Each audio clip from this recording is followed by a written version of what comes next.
Welcome friends. अब इस video में हम क्या देखने वाले हैं, पहले मैं आपको ये बता देती हूँ। इस वीडियो में हम देखेंगे मैट्रिक्स की बहुत ही बेसिक चीज़ें, जैसे कि मैट्रिक्स क्या होता है, डिटर्मिनेंट क्या होता है, उसका माइनर क्या होता है, रैंक क्या होती है, ठीक है। और उसको हम बहुत शॉर्ट में और बहुत ही छोटे से कम समय में हम उसको यहाँ पर देख लेंगे।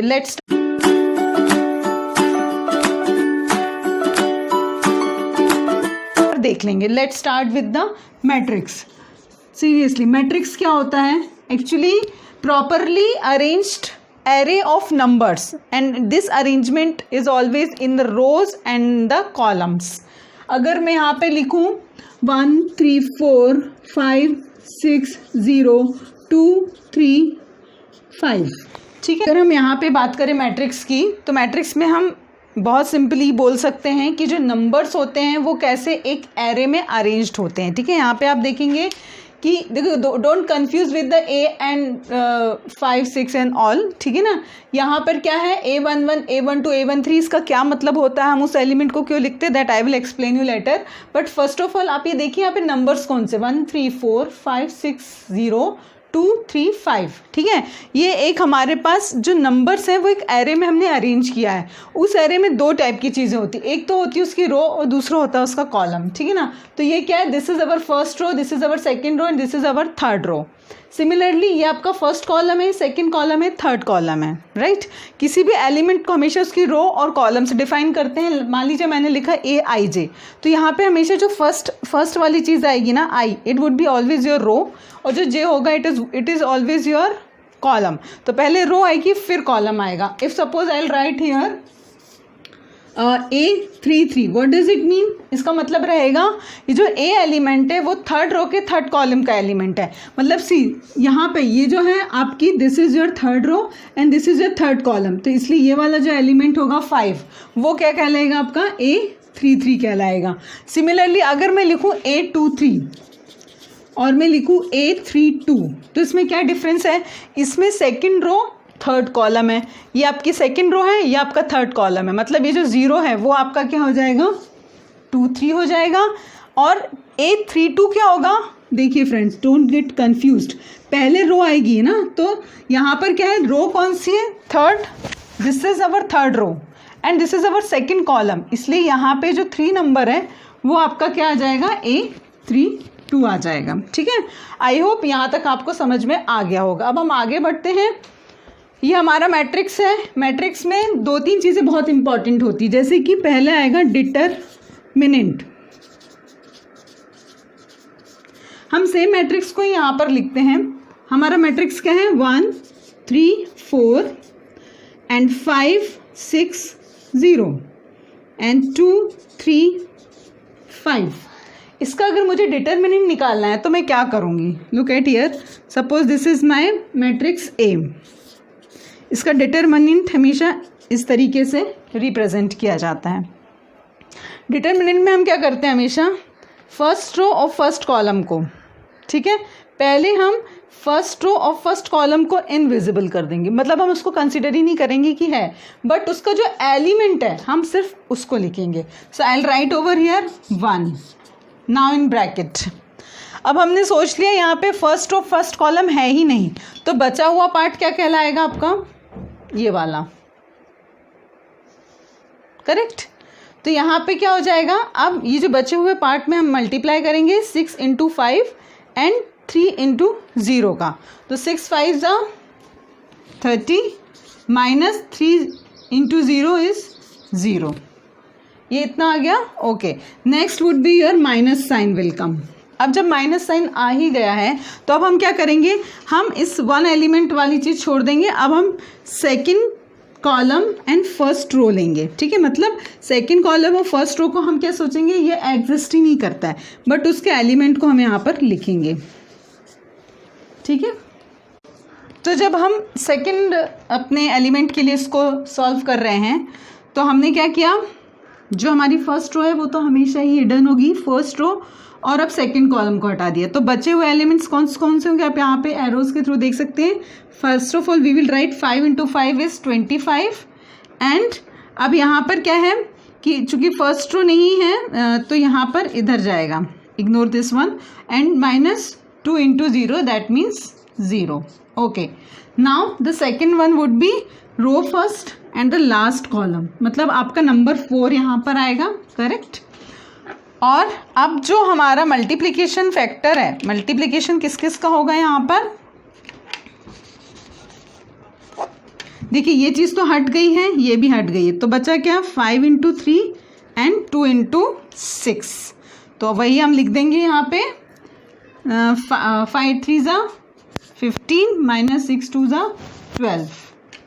ठीक है, अब इतना तो आपको समझ में आ गया. फाइनली हमें क्या करना है, सिर्फ आपको इसका कैलकुलेशन करना है. ओके, तो determinant a is equal to 30 minus 0, 30 into 1 is also 30. Fine, minus 3 into 25 and plus 15 minus 12 3 and 3 4 ज़ा 12.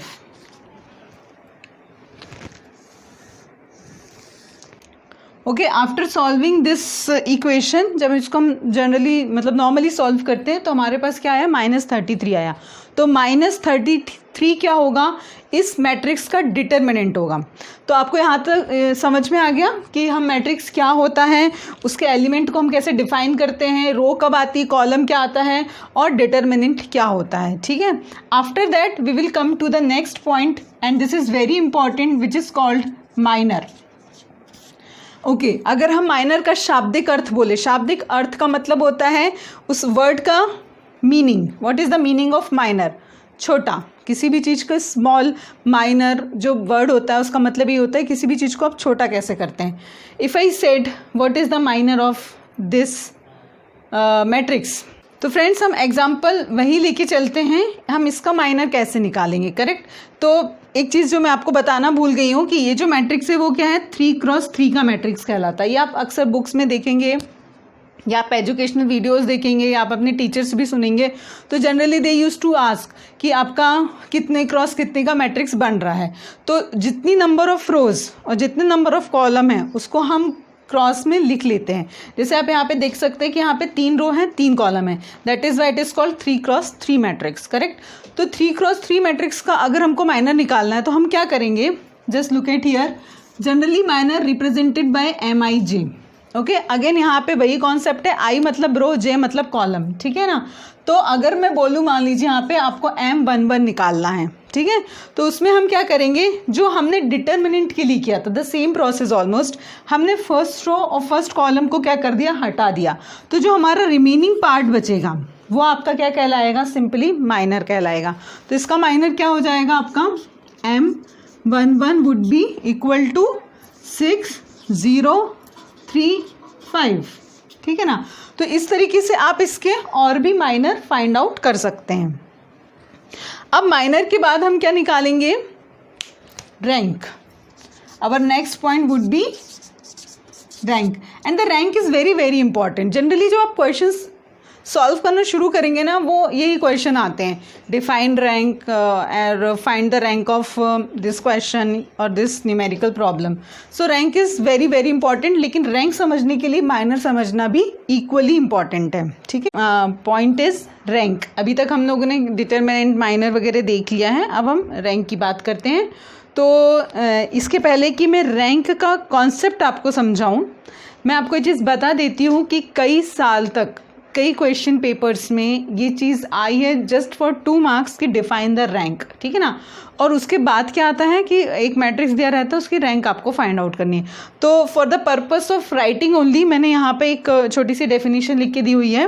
तो just look into this. Rank, a non zero number R, R कोई भी एक नंबर है, is said to be the rank of any given matrix if a matrix has non zero minor of order R. Minor अभी हमने पीछे पढ़ा था, ठीक है ना, यहाँ पे. And if all minor of matrix of order r+1 is 0. ठीक है, मतलब क्या है इस चीज़ का, अब उसको हम देखते हैं. अभी मैंने यहाँ पे आपको इस मैट्रिक्स का माइनर निकाल के बताया था. तो because it is 3x3 matrix, तो इसका जो माइनर था वो क्या होगा, 2x2. इसका मतलब इसका क्या हुआ, इट मीन्स दैट ये सेकेंड ऑर्डर माइनर हुआ आपका. ठीक है ना. ये आपका क्या दिखाता है, ऑर्डर दिखाता है. सपोज मान लीजिए मैंने इसमें एक रो और एक कॉलम को इंक्रीज कर दिया। मैंने यहाँ पे जोड़ दिया 7 1 4 और यहाँ पे मैंने जोड़ दिया 9 6 3 2। ठीक है, अब ये कितने का मैट्रिक्स हो गया? 4 क्रॉस 4 का मैट्रिक्स हो गया।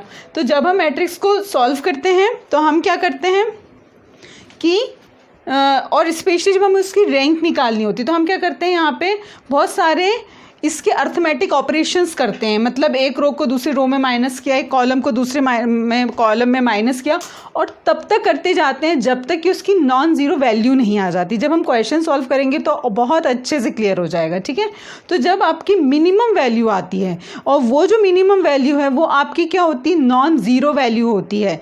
तो वो जनरली कैसे आती है? एक आइडेंटिटी मैट्रिक्स में आती है। मान लीजिए मैंने उसको सॉल्व किया और मेरा मैट्रिक्स आया 1 0 0 0 1 0 0 0 1। ठीक है, ये मान लीजिए इसका सबसे मिनिमम से मिनिमम मैट्रिक्स आया, इससे ज़्यादा ये ज़ीरो नहीं हो सकता है। तो क्या होगा, अब ये जो मैट्रिक्स बना है आप यहाँ पे देख सकते हैं, ये जो सारे ज़ीरोज़ हैं और ये भी ज़ीरो हैं, तो ये रो और इस कॉलम को हटा देने पर भी इस मैट्रिक्स में कोई फ़र्क नहीं पड़ेगा। मतलब हमारा 4 क्रॉस 4 का मैट्रिक्स रिड्यूस हो जाएगा किस में? 3 क्रॉस 3 में।